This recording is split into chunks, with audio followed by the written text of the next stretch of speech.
একটি সুন্দর নীল ছাতা কিভাবে আস্তে আস্তে একটি গ্রামের গল্প বদলে দেয় তা আমরা জানতে পারছি রাস্কিন বন্ডে লেখা দ্য ব্লু আমব্রেলা গল্পের বই থেকে। এই গল্পটির মধ্যে তুলে ধরা হয়েছে পাহাড়ি একটি গ্রামের এবং সেই গ্রামে থাকা একটি ছোট্ট মেয়ে বিনা ও তার কাছে থাকা একটি সুন্দর নীল ছাতা।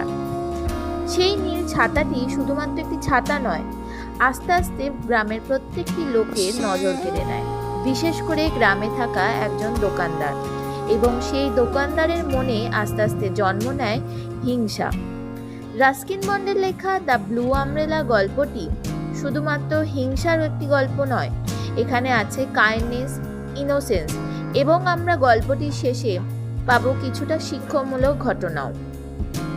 অবশ্যই আমাকে কমেন্ট করে জানাবেন রাস্কিন বন্ডের লেখা দ্য ব্লু আমব্রেলা গল্পটি কে কে পড়েছেন, এবং এরকমই আরও ভিডিও দেখতে অবশ্যই আমার চ্যানেলটি সাবস্ক্রাইব করুন। Thank you.